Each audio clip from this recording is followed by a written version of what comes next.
Hey, what's going on, guys? It's Dimitri Johnson, and you're listening to MMALatestNews.com. It's time to roll, baby. Hello guys and welcome to MMA Latest. We have put together the top 5 fighters who should retire now. Make sure to drop a like, hit that notification bell and leave a comment below if you agree or disagree with our picks. First of all, at number 5 is Luke Rockhold. A model fighter, Luke Rockhold has had an amazing MMA career, winning the Strikeforce Middleweight Championship against Jacare Souza in 2011. Making 2 defences of the belt, Rockhold was given his debut in the UFC, but was unsuccessful, losing to Vitor Belfort in May 2013. But that did not halt his pursuit of the middleweight belt, stacking up wins against Lyoto Machida and Michael Bisping, before knocking out Chris Weidman at UFC 194 and capturing the 185-pound belt. Scheduled for a rematch in June 2016, Weidman had to pull out due to injury. In stepped the brash Michael Bisping. Rockhold was confident, having already beat Bisping, who was stepping in on 2 weeks' notice, but the Brit would get the better of him with a brutal left hook, dropping the champ, culminating in Bisping picking up the win and the middleweight belt. He would return 1 year later with a win against David Branch, setting up an interim title fight at UFC 221 against Cuban Yoel Romero. For the second time in 3 fights, Rockhold would suffer a devastating knockout. That would be the last time we saw Luke Rockhold at middleweight, as in late 2018, the former champ would announce his move to light heavyweight due to a number of hard weight cuts causing injuries in training. Rockhold made his anticipated debut at UFC 239 against Jan Blachowicz, considered as a challenger to John Jones. That dream match would be extinguished quickly by the Polish fighter as he knocked out Rockhold in the second round. Ability unquestioned, it is time for Luke Rockhold to retire, obtaining 3 brutal knockout losses in his last 4 fights. It is for the health of Rockhold he lays down the gloves and continues to be the face of Ralph Lauren. Number 4 is BJ Penn. Making his debut in 2001, BJ Penn became a fan favourite very quickly, taking just 3 wins before challenging for the lightweight title against Jens Pulvier via majority decision in 2004. Unsuccessful with his attempt at 155, Penn made the move up to welterweight, beating Matt Hughes for the title on his return at UFC 48, but was later stripped of the belt due to contract dispute. 2 years later, Penn was back with 2 losses to GSP and Matt Hughes.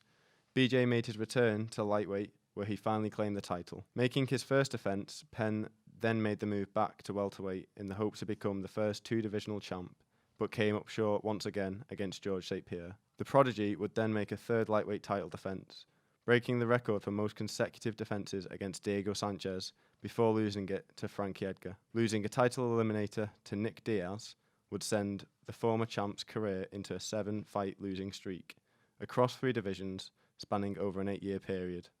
Already a Hall of Famer, Penn's legendary status is slowly diminishing with each fight. In at number 3, Anderson Silva. In contention for the greatest of all time, the Spider has not lost the taste of competition. Having made his UFC debut in 2006, Silva would win middleweight champion in just his 2nd bout against Rich Franklin, beating the likes of Dan Henderson, Charles Sonnen, and Vitor Belfort. Anderson Silva would make 10 title defences, losing it to Chris Weidman at UFC 162. The 2 would rematch at UFC 168, but Weidman would retain the title with the Brazilian breaking his leg in the 2nd round. The injury would keep Silva out over 2 years. Returning against Nick Diaz, Silva would win the fight, but tested positive, resulting in the bout being overturned to a no contest. Losses to Bisping and Daniel Cormier. Silva's first win in 4 years came against Derek Brunson, but the losses would return. Having fought twice in 2019 already, the Spider lost to Israel Adesanya and Jared Cannonier, with the latter resulting in yet another leg injury. 2 is Daniel Cormier. Losing his heavyweight belt at UFC 241 in a rematch against Stipe Miocic, Daniel Cormier can reflect on his career as one of the finest MMA has ever seen. Making his debut at Strikeforce in 2009, DC would go on a 9-fight win streak before beating Josh Barnett to claim Strikeforce heavyweight belt. The former champ would make his UFC debut against Frank Mir in 2013. With good friend Cain Velasquez as the current champ, Cormier would make his light heavyweight debut. His first defeat would come to a title bout to nemesis John Jones, a fight that would spark a rivalry for the ages.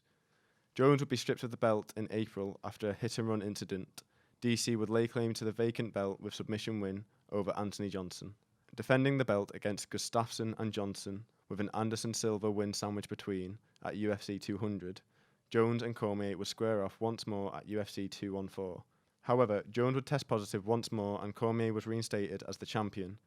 In 2018, Cormier would return to the heavyweight division he left undefeated.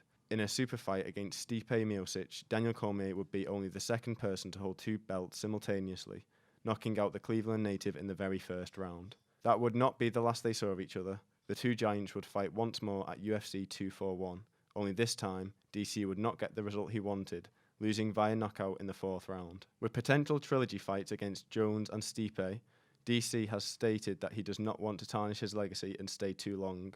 With his heavyweight streak and title now gone, it is time for DC to drop the gloves and pick up the mic. And in at number 1, Conor McGregor. The last 3 years has not been good for the notorious one. With the number of scandals and incidents, McGregor's stock has vanished, with fans now turning against the Irishman. Rewinding back to 2013, McGregor took the MMA world by storm, making his debut against Marcus Brimage, finishing the fight with a first-round TKO. McGregor would tear through the featherweight division, beating the likes of Max Holloway, Dustin Poirier, and Chad Mendes on his way to Jose Aldo. Walking into UFC 195 as the UFC's hottest property, it would take him only 13 seconds to defeat the Brazilian and walk out featherweight champion.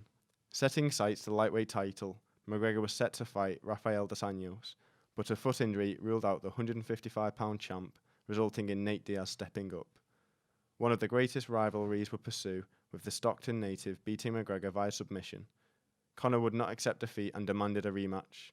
The Crumlin boy got his wish and would avenge his loss at UFC 202 in a fight for the ages. He wasn't done there though. With Eddie Alvarez now champion, Conor McGregor and the Underground King would headline the first UFC event at Madison Square Garden. Envisioning becoming a two-weight champion, McGregor turned dreams into reality, and his infamous left hand, Conor pieced together one of the most beautiful combos, dropping Alvarez, leaving MSG with both titles. McGregor would venture into the sport of boxing, called out the undefeated 49-0 Floyd Mayweather.